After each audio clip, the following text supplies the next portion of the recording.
Sir मैं SIP पे आऊँगी क्योंकि इसका जो क्रेज़ है सर बहुत तेज़ी से बढ़ रहा है। आजकल लोग हर ज़ुबान पे सुनने को मिल जाता है 3 में से चौथे नंबर के जी, व्यक्ति एसआईपी को लेकर बात ज़रूर करेगा। जी, मैं भी ऑफ़िस में काम करती हूँ सर, हर कोई पूछता है जी, एसआईपी में कैसे इन्वेस्ट किया जाए तो जी। बेहतर होगा। तो सर मैं आपसे जानना चाहूँगी कि कितना ज़्यादा इसे सेफ़ माना जा सकता है और अगर इसमें निवेश कर भी रहे हैं तो सर किस तरीके से निवेश किया जाना चाहिए? क्या शॉर्ट टर्म में जैसे कि हालाँकि लॉन्ग टर्म को लेकर आप ज़ोर भी दे रहे हैं? देखिए एसआईपी पहली बात तो संध्या 2 किस्म की होती हैं, हुँ। पहले आप ये समझिए। एक तो एसआईपी वो होती है जिसका आप ज़िक्र कर रही हैं, जो आपने एक एएमसी म्यूचुअल फंड कंपनी चलाती है, हर महीने या जब भी आपने फ्रीक्वेंसी सेट की हुई है, आपकी सैलरी अकाउंट में से आपके बैंक अकाउंट से पैसा कटता जाता है, वो वहाँ इकट्ठा होता जाता है। एक एसआईपी और होती है, जो शायद पता नहीं, मुझे नहीं पता आपने पहले किसी अपने कार्यक्रम में ज़िक्र किया है कि नहीं किया। अगर नहीं किया तो मैं ज़िक्र कर देता हूँ, किया होगा तो दोबारा सुनने में भी कोई हर्ज नहीं। उस एसआईपी को मैं कहता हूं कि आप शेयर मार्केट में अगर डायरेक्ट भी इन्वेस्ट कर रहे हैं तो उसको भी आप तोड़ तोड़ के करिए। मान लीजिए आपने एक्स वाई जेड कंपनी के शेयर्स लेने हैं और आपके पास 5 लाख रुपए हैं, आप उसको, तो जनरली लोग गलती क्या करते हैं, 5 लाख रुपए लिए, उसकी प्राइस अच्छी है, किसी से पूछा अरे प्राइस कम है ले लो, 5 लाख रुपए के एक साथ शेयर्स खरीद लेते हैं। करना क्या चाहिए, अगर मैं हूं उनकी जगह, मैं 50-50 हज़ार उसके टुकड़े करूं और 10 पीस कर दूं उसके, और मैं उसको एक महीने एक 50 हज़ार लाया, दूसरे महीने दूसरा 50 हज़ार, तीसरे एक, ये भी एसआईपी होता है। या आपकी अपनी डिज़ाइन की हुई एसआईपी होती है, आपके खुद के कंट्रोल में होती है। वो एसआईपी आपके खुद के इतने कंट्रोल में नहीं होती क्योंकि वो हर महीने आपने इंस्ट्रक्शन दी हुई, वो कट रही है और उसको मैनेज कोई और कर रहा है, ये तो आप देख रहे हैं। तो मुझे लगता है पहला एसआईपी का रूल है कि लंबे वक्त के लिए, अगर आप एसआईपी शॉर्ट टर्म के लिए आ रहे हैं तो कृपया मत करिए। दूसरा एसआईपी का फायदा, कि सबसे बड़ा सवाल उठता है मार्केट में, शेयर मार्केट में, कि इसकी एंट्री पॉइंट क्या है, मतलब मार्केट बॉटम कहां कर रही है, क्या ये गिर गई है और गिरेगी, ये पता लगाना असंभव है। कितना भी बड़ा स्टॉक मार्केट का एक्सपर्ट हो, वो ये बहुत पता लगाना मुश्किल है कि मार्केट अब अपने बॉटम को छू चुकी है कि नहीं, क्योंकि सब चाहेंगे कि भाई कम से कम प्राइस पे घुसे और ज्यादा से ज्यादा पे बेचे। दोनों ही काम मुश्किल है। आपको ये नहीं पता कि टॉप लेवल क्या है, आपको ये नहीं पता कि बॉटम लेवल क्या है। अब जब दोनों नहीं पता है तो इसका इलाज एसआईपी है।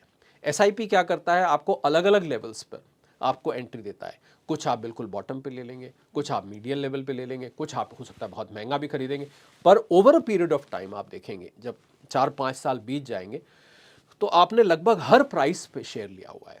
तो कंपनी की जो ग्रोथ है वो आपको पूरा रिवॉर्ड कर रही है, उस म्यूचुअल फंड की जो ग्रोथ है वो आपको रिवॉर्ड कर रही है। जिसने भी, ये मैं दोहराऊंगा इस बात को, थोड़ी थोड़ी देर बाद दोहराऊंगा क्योंकि जिससे कि लोग भूले नहीं, जिसने भी शेयर मार्केट में पैसा कमाया है उसने लंबे वक्त रह के कराया है। There is no shortcut to getting rich. पर दिक्कत यह है, जो आपने कहा कि हमारी जेंजी क्यों, उससे ऊपर भी जो आप एक जनरेशन ले लें, वो चाहते हैं बस रातों रात कुछ हो जाए, और रातों रात हो भी जाएगा अगर, तो आपको मैं ये भी बता दूं, जैसे मैंने डेरिवेटिव्स का जिक्र किया था, उसमें एक ऑप्शंस होती हैं, आपने सुना होगा, और नहीं सुना है तो जिन लोगों ने सुना, ऑप्शंस होता है कि आप किसी शेयर के अगेंस्ट आपको, आपकी ऑप्शन ट्रेडिंग होती है, ऑप्शन प्रीमियम होता है। बिल्कुल। आप मानेंगे नहीं मेरी बात को, कि पता नहीं, जिन लोगों ने नहीं किया वो नहीं मानेंगे, जिन्होंने किया है, आपने मान लीजिए 20,000 रुपये लगाया ऑप्शंस के, आपने कुछ लॉट खरीदे। ऐसा भी हो सकता है संध्या, ध्यान दीजिएगा इस बात पे, आपने 10:15 पर 20,000 रुपये लगाए, 10:25 पर आपके 20 के 40 हो जाएंगे। अब वो व्यक्ति क्या होगा कि 40,000 तो कमा लिए उसने, 20,000 10 मिनट में कमा लिए, पर वो क्या करेगा आपके साथ, वो आपको, एक तो जो आप काम कर रहे हैं, नौकरी कर रहे हैं, उसमें से आपका इंटरेस्ट फीका पड़ जाएगा, क्योंकि भाई महीना भर लगा के अगर मैं कमा रहा हूँ 50,000 लाख रुपए, ये तो मैंने 10 मिनट में उसको लगा यार ये तो बड़ा अच्छा है, मैं सुबह से शाम तक लगा रहता हूँ, लगी रहती हूँ, इतनी मेहनत करती हूँ, ये तो बड़ा अच्छा है, पैसा ही कमाना है ना जाके, तो ये तो मैं कितने रुपए कमा सकती हूँ।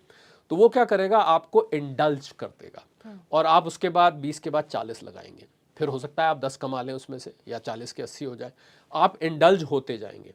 पर बहुत जल्द वो समय आ जाएगा जब आपके पूरे 80, 1 लाख, 2 लाख जो भी आपने किए थे वो सब के सब चले जाएंगे।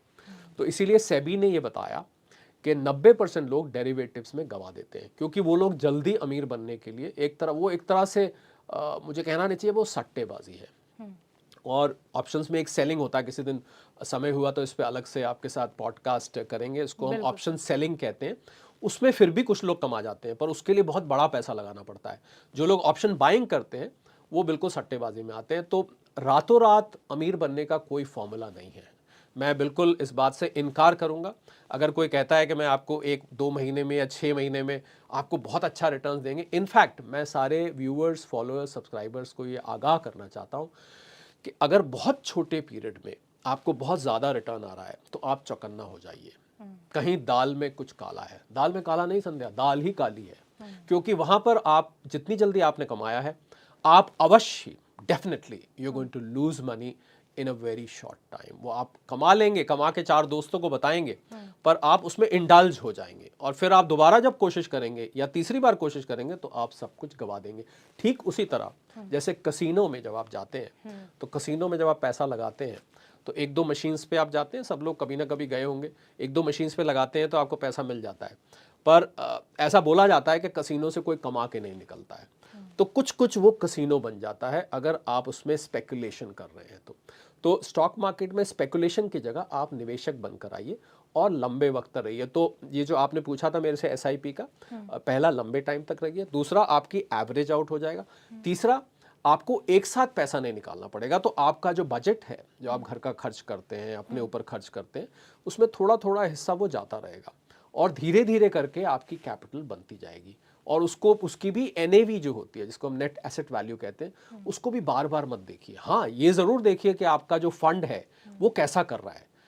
पर इसमें भी आपने देखा होगा, जब आप म्यूचुअल फंड में निवेश करते हैं तो एक जल्दी से लाइन बोली जाती है, mutual funds are subject to market.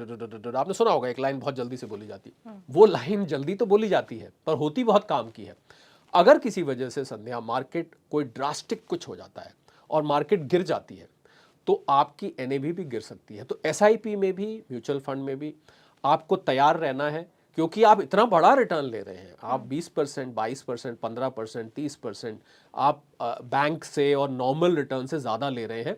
तो जब भी आप ज़्यादा रिटर्न लेंगे, आप रिस्क के लिए तैयार रहिए। पर फिर मैं इसके साथ ये जोड़ना चाहूँगा कि अगर लंबे वक्त के लिए है तो लॉस का चांस कम हो जाता है। कम ही नहीं, बहुत, जितना लंबा वक्त आप रहेंगे उतना कम आपका लॉस का चांस बन जाएगा।